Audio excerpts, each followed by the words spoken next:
مجھے بتایا ایران کے سفیر نے کہ کنگ سلمان جو ہے، جو بادشاہ ہیں سعودی عربیہ کے، MBS کے والد صاحب، انہوں نے اسپیشل خط بھیجا ایرانی لیڈر کو، رہبر کو، پچھلے سال.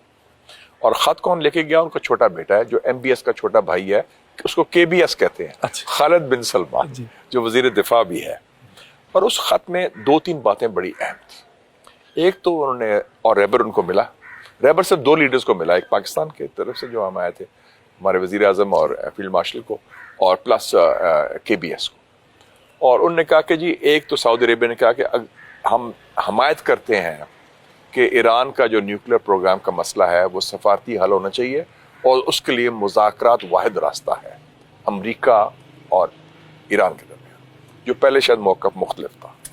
دوسرا انہوں نے کہا کہ جی، خدا نہ خواستہ اگر ایران پر حملہ ہوا تو ہم ایران کے ساتھ کھڑے ہوں گے، اور جو حملہ کرے گا ان کے ساتھ میں، اور اس کی مخالفت کریں گے، اور اپنی سرزمین آپ کے خلاف استعمال نہیں کرنے دیں گے. بہت بڑی بات.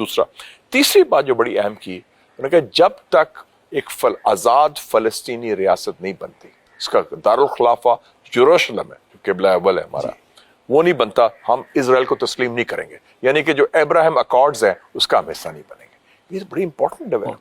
تو یہ خط میں تھا، اور یہ بڑی امپورٹنٹ انفارمیشن ہے. تو اس سے ان کا سعودی عربیہ کا، میں سمجھتا ہوں کراؤن پرنس اور وزیر اعظم محمد بن سلمان کی قیادت میں بڑا ایک اچھا ویو ہے، اور مثبت ویو ہے، جو مسلم یکجہتی کے لیے بھی اور سعودی عربیہ کے عوام کی جو فلاح و بہبود کے لیے بھی بہتر ہے. ویسے بھی وہ ماڈرنائزر ہیں، انہوں نے ترقی بڑی کی، ویژن لا رہے ہیں، ویژن 2030 بھی ہے.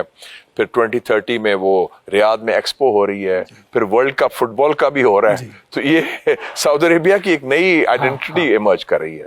پہلے صرف وہ ایک خاص زاویے سے لوگ دیکھتے تھے ان کو، اب ایک اور موقع، اب وہ کہتے ہیں ٹریڈ، ٹیکنالوجی، ٹورزم، یہ ہمارا شناخت ہونی چاہیے. لوگوں کے ذہن میں یہ سوال بھی آتا ہے کہ یہ جو ہمارا دفاعی معاہدہ ہوا ہے سعودی عرب کے ساتھ، اس کے پاکستان کو مالی فوائد کیا؟ لیکن یہ وہ جو فوائد ہیں وہ اسٹریٹجک بھی ہیں اور مالی بھی ہیں.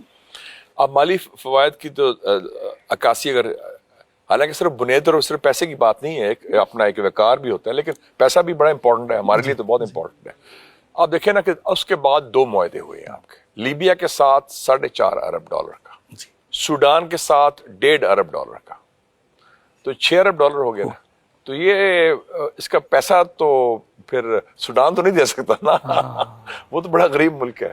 اور لیبیا میں بھی ابھی حالات ذرا سیٹل ڈاؤن نہیں ہوئے، تو جو پے چیک سائن کرے گا وہ تو پھر سعودیہ کرے گا. تو وہ بھی شاید وہ اس کے، مطلب میں ویسے مثال دے رہا ہوں آپ کو. تو آپ تو $1 ارب کی خاطر پتہ نہیں بھاگتے ہیں، وہ تکے کھاتے ہیں، وہ واشنگٹن جا کے IMF سے 23 دفعہ تو ہم جا چکے ہیں. اور تو وہ بھی بس کرنا چاہیے، کہ وہ بھی ہمارے قومی وقار کے خلاف ہے، ہر دفعہ ہم بھاگتے ہیں. تو اس کے فوائد کا میں نے ایک جھلک دی. باقی دیکھیں جی بھٹی صاحب، ہمارا اپنا کام بھی تھا، اپنا ہاؤس اینڈ آرڈر کریں نا. آپ کی انویسٹمنٹ کے اوپر آپ کا لال فیتا لگا ہوا ہے، ہر جگہ بیوروکریٹک ریڈ ٹیپ ہے. کوئی کام اپنے انویسٹ کرنا ہو تو جی وہ NOC لو، فلانا کرو. آپ 1 ونڈو آپریشن بنائیں نا، جیسے دبئی میں ہے یا چین میں ہے. تو ہم بھی وہ انویسٹرز آئیں گے، لیکن آپ ماحول اچھا بنائیں انویسٹرز کے لیے، وہ تیار انویسٹ کرنے کے لیے.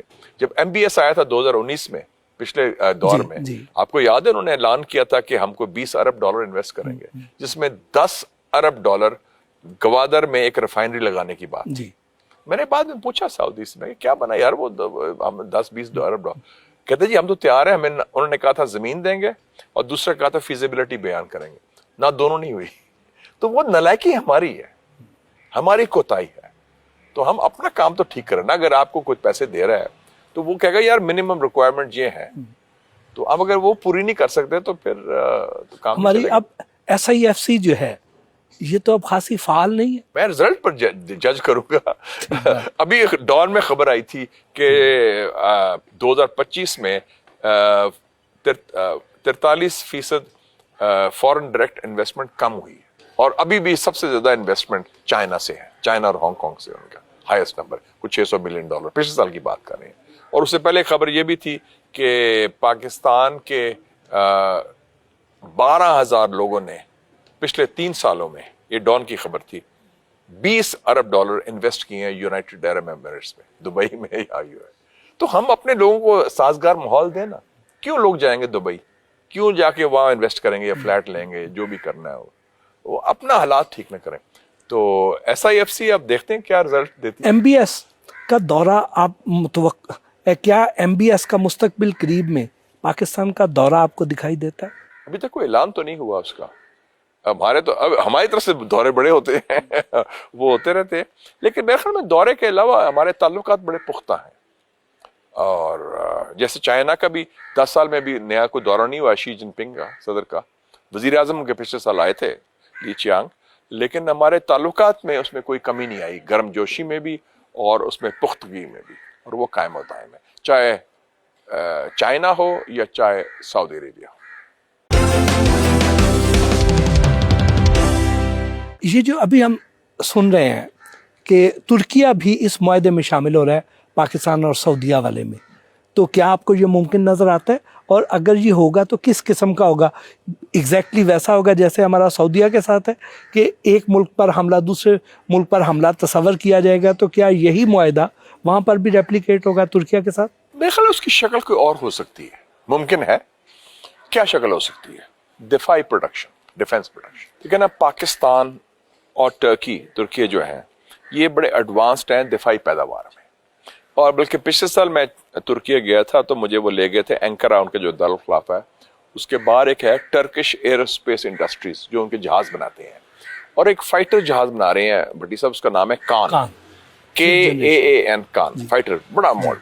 تو سنا ہے کہ اس فائٹر جہاز کی کوئی جو فائنینشیل ایسپیکٹ سعودی عربیہ ہے, ٹیکنیکل ایکسپرٹیز ہماری ہے, مل جل کے کوئی کام ہوگا.